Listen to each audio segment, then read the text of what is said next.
De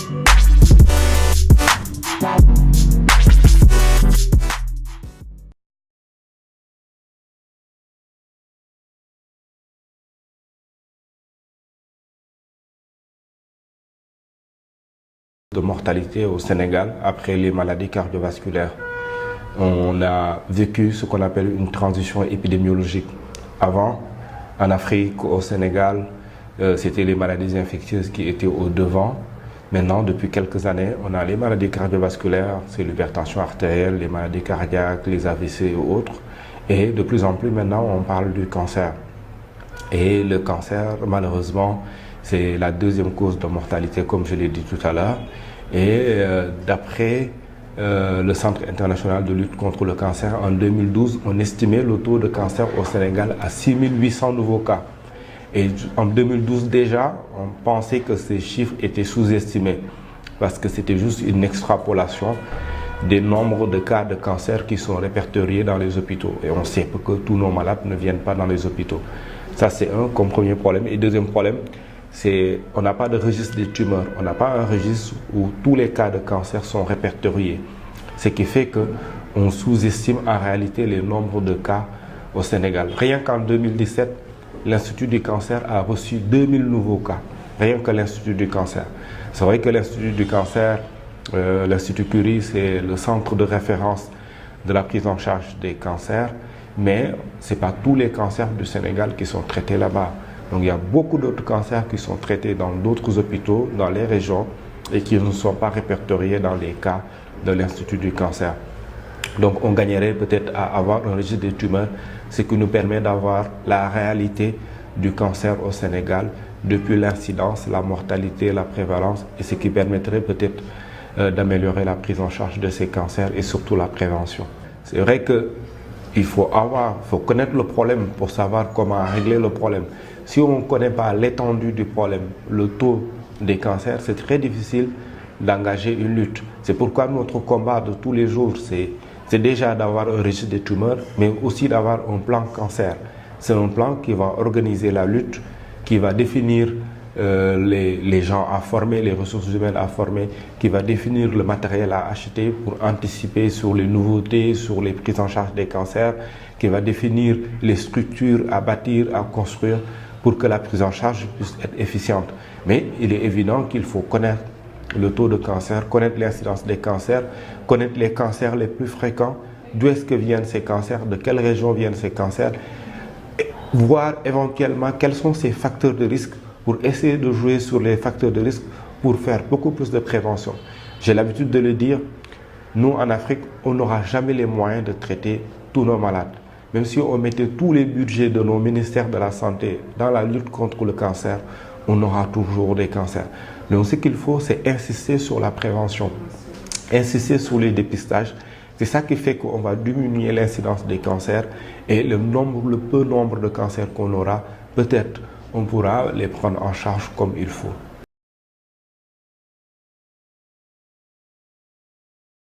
Ça, c'est vraiment l'occasion de remercier ces ONG, de remercier ces associations. Si ce n'était pas ces associations, je ne sais pas qu'est-ce que nous allions devenir. Tout le matériel qui est à l'Institut, bon, l'État fait son travail, fait beaucoup de choses. Mais quand vous voyez, même les lits où dorment les malades, c'est les associations qui nous ont offert ces choses-là. Les matelas, le matériel qu'on utilise pour travailler tous les jours. Donc c'est vraiment des associations qui nous aident à améliorer un peu le plateau pour pouvoir accueillir plus ou moins les malades dans des conditions décentes. Donc c'est vraiment l'occasion de les remercier, c'est l'occasion de les encourager. C'est également l'occasion d'encourager les mécènes à les aider, à nous aider. Parce que si ces associations-là n'ont pas les moyens de nous aider, mais malheureusement, ils ne pourront rien faire pour nous, ils ne pourront rien faire pour les malades. Donc, c'est une collaboration étroite. En général, ils viennent nous voir en nous demandant qu'est-ce que vous avez besoin de quoi, c'est quoi vos problèmes. Nous leur donnons en général la liste de matériel dont nous avons besoin.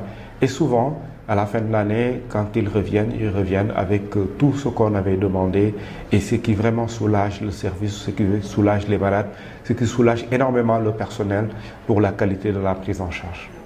La LISCA, c'est la Ligue sénégalaise contre le cancer. Donc c'est une association qui essaie de fédérer toutes les associations qui luttent contre le cancer. bon, qui essaient, c'est pas très facile, mais bon, en tout cas, ils y arrivent plus ou moins. Et tout récemment, effectivement, ils ont essayé d'organiser un téléthon à la radio-télévision sénégalaise. Et c'est vraiment, on a eu beaucoup de succès, beaucoup de gens, à commencer par le président de la République, à commencer par le ministre de la Santé qui était sur place au plateau. Donc le président a commencé à donner, la première dame a donné ce qu'il a, et il a demandé à ce que tout le gouvernement donne. Je pense que jusqu'à présent, il y a encore des ministres ou des directeurs de société qui n'ont pas encore donné. Mais on espère, moi j'espère que ça va venir parce que vraiment, la LISCA fait beaucoup dans la prévention, fait beaucoup dans la formation des sages-femmes, fait beaucoup dans les dépistages. Et l'argent qu'ils récoltent, ben, au moins ça permet d'aider les malades. Tout récemment, on a eu des problèmes, par exemple, pour faire sortir des médicaments à l'aéroport. Mais dès que je leur en ai parlé, ils ont sorti 2,5 millions pour payer l'emmagasinage de ce matériel, ce qui fait que les médicaments sont arrivés à le Dantec et on le donne gratuitement aux malades. Donc, c'est vraiment une journée qui a permis de récolter un peu d'argent. Et peut-être ça va permettre de prendre en charge des malades qui attendent. Parce que ici, j'ai l'habitude de le dire, les malades n'ont pas de sécurité sociale comme en France. 90% des malades n'ont pas d'assurance. Et souvent, c'est des familles pauvres. C'est vrai que c'est la solidarité familiale qui joue beaucoup.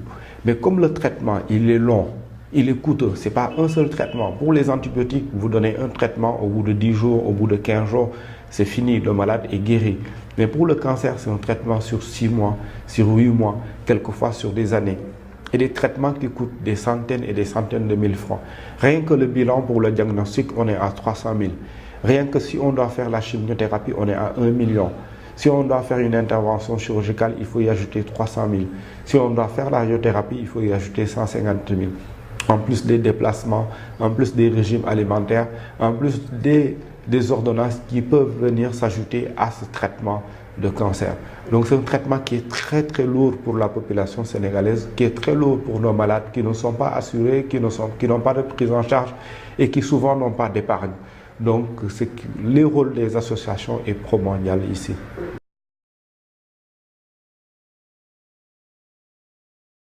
Donc, on l'a toujours dit, l'Institut du cancer est l'institut de référence dans la prise en charge, mais quand vous venez là-bas, vous êtes dessus.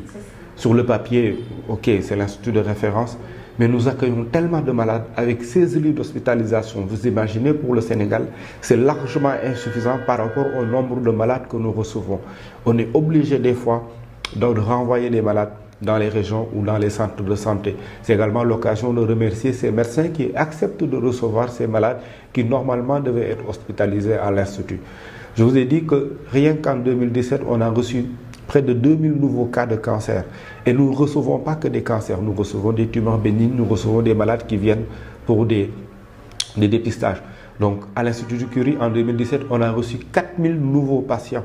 Vous imaginez, avec 4 seulement bureaux de consultation, même la salle de cours a été transformée en salle de consultation pour recevoir les malades. On n'a même pas actuellement vu les travaux qui s'y passent. On n'a même pas de salle d'accueil. Les malades sont obligés de rester sur la route devant l'Institut du cancer. Donc ce qui diminue la prise en charge, la qualité de la prise en charge, c'est qu'on accueille les malades dans des conditions très très difficiles. C'est vraiment très dur de voir les malades. Moi, pour entrer dans mon bureau, je suis obligé de traverser un couloir où il y a plein de malades, de demander aux gens de s'écarter un peu pour pouvoir entrer dans le bureau. Donc, c'est des conditions qui sont très difficiles. Donc, ce qui fait que l'arrivée de ce nouveau Institut du cancer, de ce Centre national de lutte contre le cancer, va vraiment soulager le personnel médical, médecins, paramédicaux, mais va beaucoup soulager la population sénégalaise qui a besoin de ce centre. Parce que ce qui se passait dans l'Institut, on n'avait pas de moyens de diagnostic. Donc les malades faisaient les diagnostics ailleurs, allaient faire le scanner ailleurs, les radios ailleurs, les analyses ailleurs, leur biopsie ailleurs pour revenir à l'Institut faire leur traitement. Avec le Centre national d'oncologie, on aura l'unité de lieu, ce qui fait que le malade, en un seul endroit, il aura toute la prise en charge depuis le diagnostic jusqu'au traitement, ce qui va beaucoup soulager les malades et peut-être même réduire le coût de la prise en charge.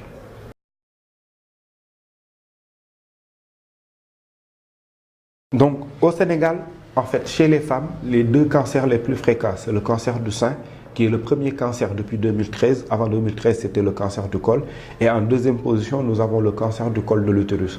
Actuellement, le cancer du col de l'utérus recule grâce au frottis cervico-vaginal, mais également grâce à la vaccination des jeunes filles. Les résultats de la vaccination ne sont pas encore perçus, mais on pense qu'avec ce qu'on a commencé à vacciner, avec les mesures du gouvernement qui prévoient de mettre la vaccination contre le cancer du col, donc contre le virus, dans le programme élargi de vaccination, d'ici 10 ans, d'ici 20 ans, on aura énormément de recul du cancer du col de l'utérus.